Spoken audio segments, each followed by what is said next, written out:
All right, time to start tearing this down.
One of the subscribers in my last video wondered how I liked my barrow drill.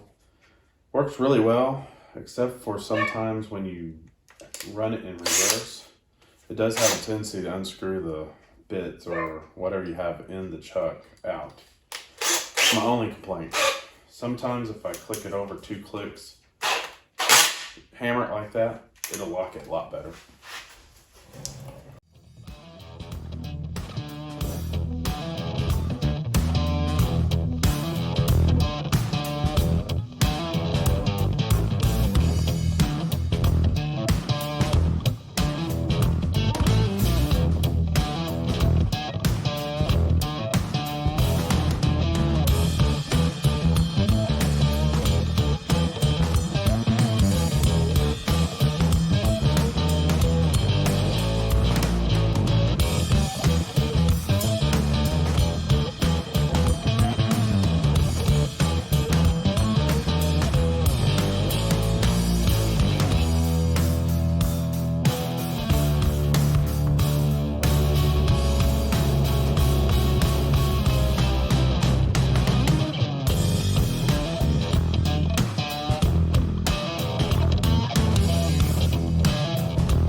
All right, the initial issue that I see,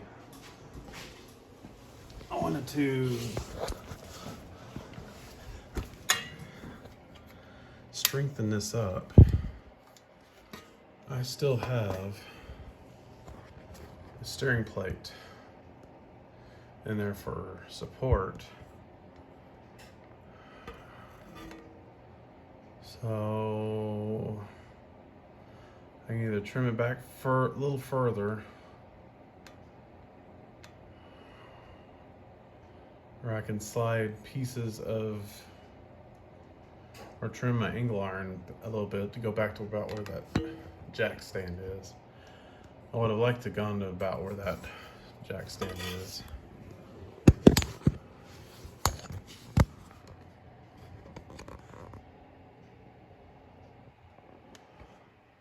I do have more than I thought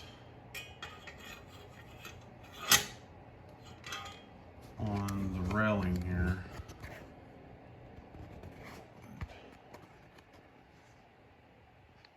We'll see. I've got it on both sides. It's got my belt guides on it too for my holding. We'll see. Ooh. Got some fraying there on my belt. Top side. I wonder if it's not aligned. I'll check that too while I'm here.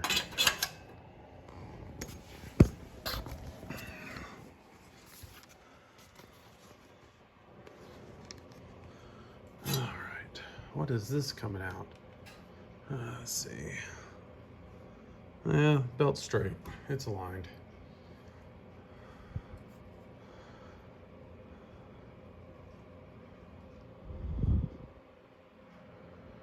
I bet that.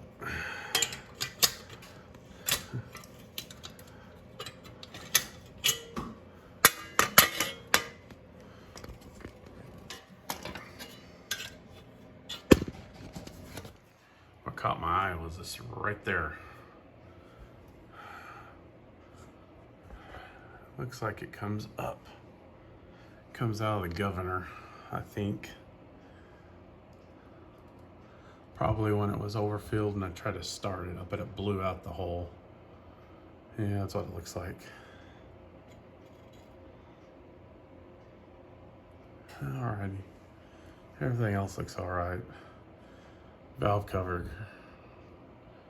New gaskets, looks like. Both of them are leaking.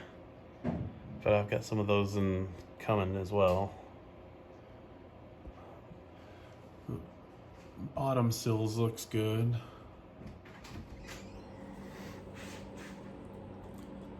Hey guys, back in the garage. I was going to show you a few things. I started taking apart the engine to get it removed from the chassis, but I want to show you how I did a couple of things and see what you think, see if there's a better way. Who knows?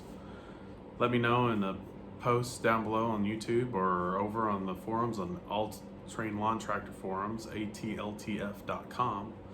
But I'll bring you in and show you what I got. Alright, I saved you the trouble of removing the air filter from the engine. Most everybody knows how to remove an air filter from a Briggs opposed twin engine. But anyway, some people may be wondering how I did my foot throttle setup. Here, let me hook this up real quick. Basically, that's my return spring. I want to keep it governed, so I still had my dash throttle and my foot throttle. Well, the dash throttle, of course, runs this little lever here. I've already disconnected it, like normal, you know. It opens and shuts the throttle. Of course, it's turned off right now. You're going to see it move. But for my foot throttle, as you can see coming up here, this wire here, I just got this bolted here to hold the cable. I basically drilled a hole right here in my governor arm, and I run a wrong, come on, zoom there we go, drilled a hole in the screw, ran that through that, and I basically crimped on a barrel wire terminal there, and it grabs the arm and pulls it back when I push down on the gas pedal. So I'm basically pulling the governor arm back to override it. This is just a little helper spring I added to bring it back to idle. For some reason this engine's always kind of had a hang. I don't think it's the carburetor. I think it has to do with this governor plate. I'm gonna take it apart, clean it up as soon as I take the engine apart. But basically, there's the spring to pull the cable back.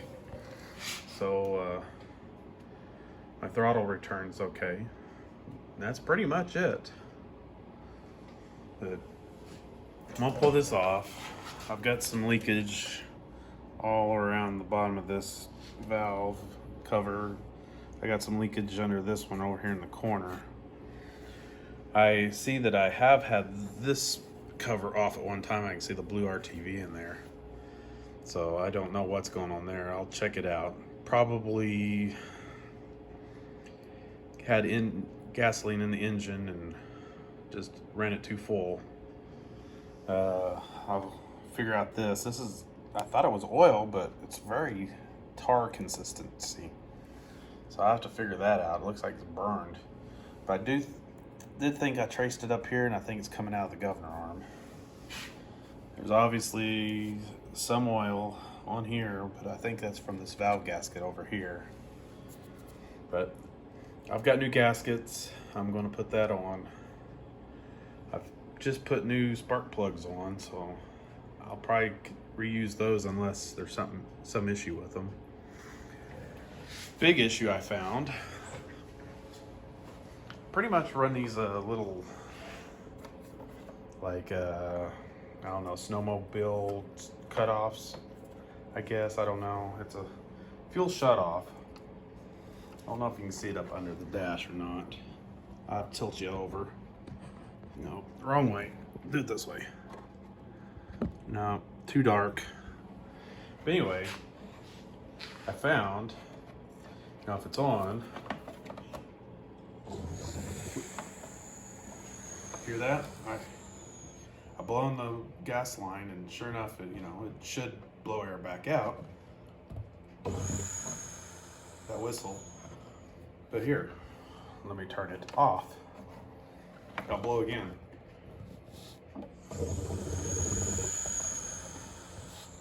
I don't know if you heard the gurgles and the whistle again, but that is doing me nothing. So I'm going to be removing that out of the dash. I'll have a hole there, but I'll figure out what to fill it with something. But that's doing me no good. I'm going to give me one of those little fuel line shutoffs. I got some new fuel line up there on the shelf, so I'm going to replace this blue junk. Put good rubber stuff up there. So anyway, little update for now. Next time you see it, I'll probably be removing this engine, putting it on my little wooden stand I've got here, and up here on the workbench. Yeah, I'm gonna go back to black, get rid of the green air breather cover, and I found my engine hook, so I can put these back on, and I can hoist it up. Anyway, until next time.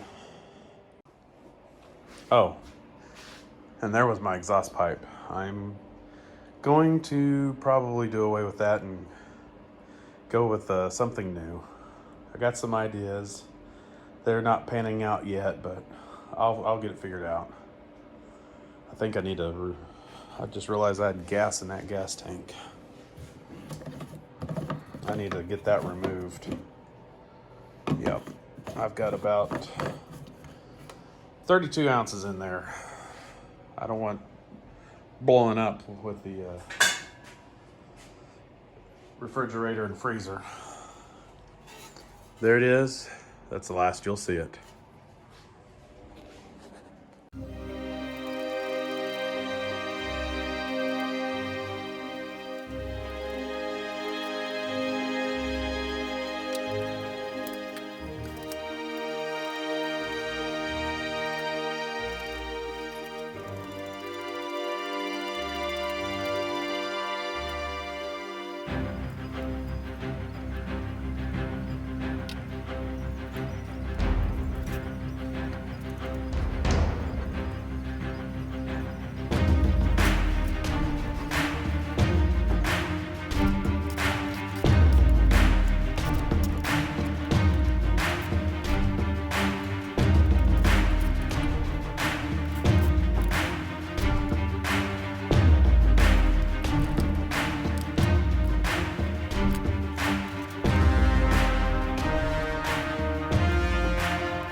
Well, I found part of the problem why the governor always hung up. There's there's a leaf, which could have been picked up anywhere, but this, whatever this is, it looks like it possibly could have been an insect or something at one time. I've never had this off, so this is the source of this ooze down the front. I have no idea. I guess it's a mixture of dirt and oil, maybe, with some kind of an insect, like a locust or something. I have no idea. I've never had it off. The governor's really free now. So, alright. Just wanted to show you.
exhaust on this side needs adjusted.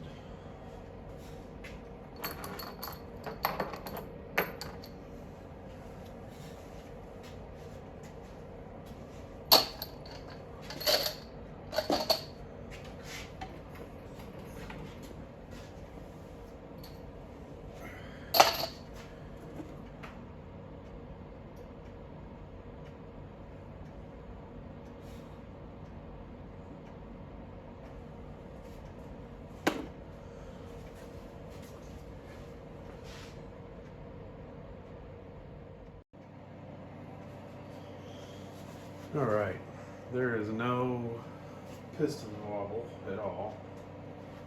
Valves on the upper cylinder are good, they're tight. Valves on the lower cylinder are loose. These two will need to be adjusted. Probably have to file them down just a hair, not much. And I think that's where I've been losing my power and compression. I think once I got that done, I'll clean it up and slap it all back together. I did notice that neither head gasket was blown. They both looked good. Just mostly leakage around the two valve covers, and the back access port also appears to be leaking right along the bottom edge. So I have that gasket as well, so I'll pull it out. While I've got this off, I'll go ahead and check the internals and see if they're okay. But I'll save you all that hassle, and next video I'll show you with it all put back together. Everybody knows how to clean an engine. Nothing big there, and I don't have any special tools to pull out them valves, so I don't want to. You don't need to see me struggle to get those springs in and out. I do have a little homemade tool of sorts, but it works all right, but it's still a struggle. But anyway, we'll catch you in the next video. Also, this side has an excessive carbon, not really sure why, all the way through, so I'll try to clean that out. But like I said, I'll show you the engine when I put it all back together, get it all buttoned back up. Because unless I find something along the way that I want to show you guys and I feel that y'all might want to see, I'll continue the next couple days just cleaning it up, and you don't need to see me wire wheeling things and sudsing it up and wiping it down. But anyway, we'll catch you in the next episode. Thank you.